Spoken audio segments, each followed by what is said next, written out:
And now for the second speaker of this session. His name is Jeff Sachs. He's a professor from Columbia University.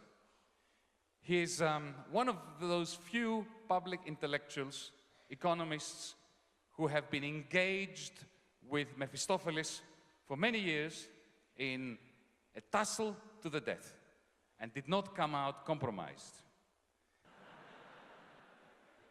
Now, Jeff is also head of the Earth Institute, is that correct, Jeff?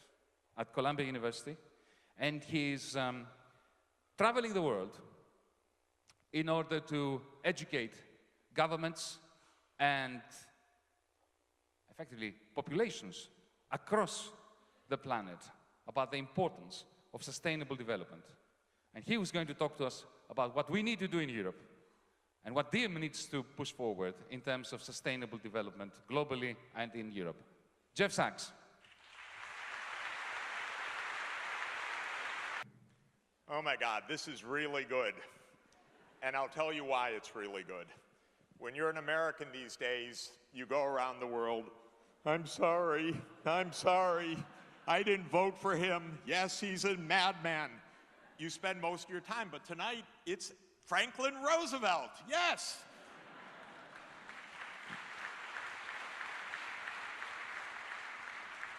And Roosevelt really was our greatest president, and unbelievable, and helped America in a really bad crisis, preserve the democratic spirit, preserve the sense of equality. Of course, we had to also join in the horrific war against fascism. And he also helped to build the institutions to take us out from that war to the United Nations and many really incredible things. Well, let me say I love what you're doing, Yanis, and I thank you, ladies and gentlemen, for being here and being part of this thing. It's really great, and actually, I need to take a picture. Excuse me. Could you wave just for a moment? Thank you. Good. Okay, I want to show Bernie when I get home.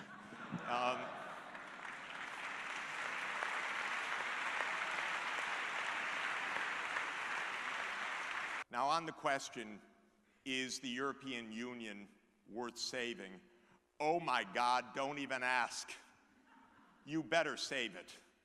The world desperately needs it. Honestly, you've got to make it work.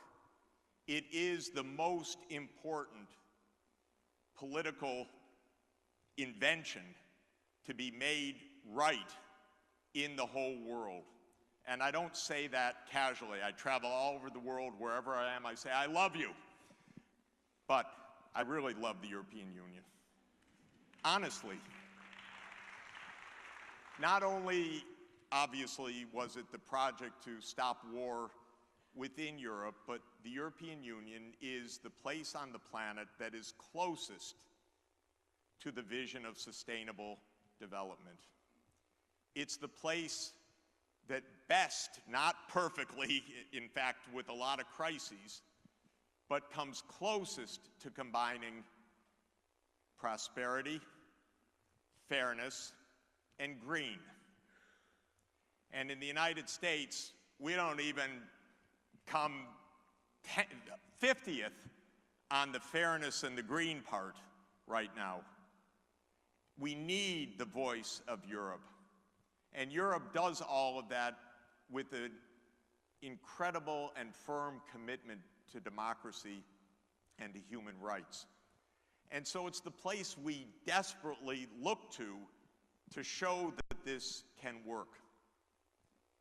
Who are all the countries at the top of the list for being closest to having that combination of prosperity and long life and health, together with the lowest inequality in the world, actually, objectively measured by the Gini coefficient or other data, and the greenest intentions and plans, not yet realized, but the determination to get there, and that is Europe. So you fill the top of the list.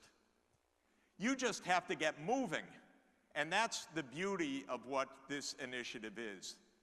What do you need to do? I think I won't go into all the technical details. I don't get them yet. But the green, without question. You need green-led growth, not so complicated. So the first thing is think green, sustainable, decarbonize the energy system. That's vital. Honest to God, by the way.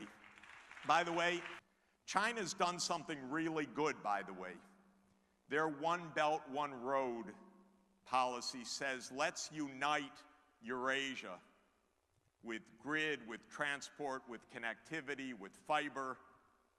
That's really a good idea, by the way, and they're ready to put in hundreds of billions of dollars into that. They're already doing it. They're setting up new institutions. Where is Europe on the other side of Eurasia to say, great, let's make the connection? I don't have to really say this here except to say that this is the real key for the long-term prosperity.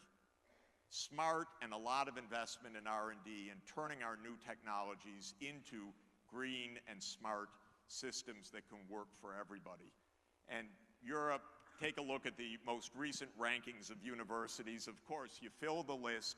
You have brilliant minds. You have the world's longest lived universities, some of the finest centers of knowledge in the entire world.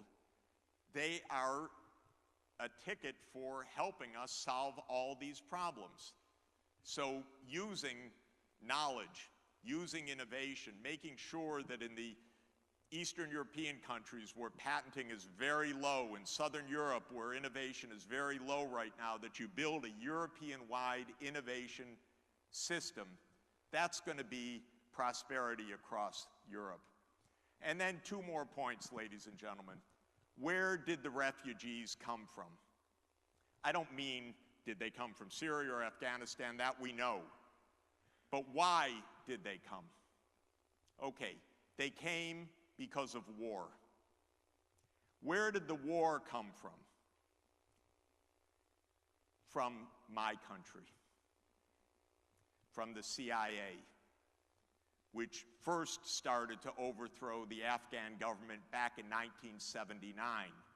The U.S. has been involved in Afghanistan in war, both covert and overt, for nearly 40 years. Iraq, absolutely against international law, of course, perhaps often called the most dreadful foreign policy decision in modern times. An absolutely unprovoked war, killed hundreds of thousands, displaced millions, created disaster, blowback, and refugees. And what about Syria? Was that really the result of the protests on the ground? No. That was the result of a decision of the United States and Saudi Arabia and France and others to try to overthrow Bashar al-Assad.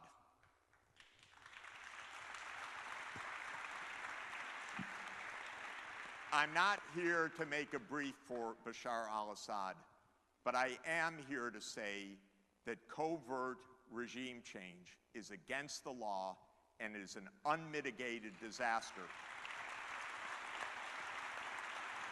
Where was Europe to stand up and say no?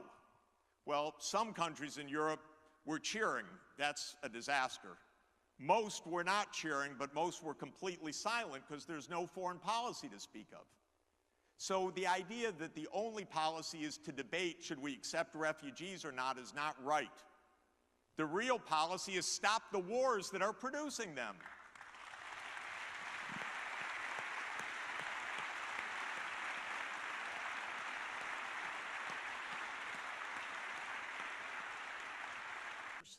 I count on you to succeed. I love this movement. It's amazing that you're all here, and thank you very much.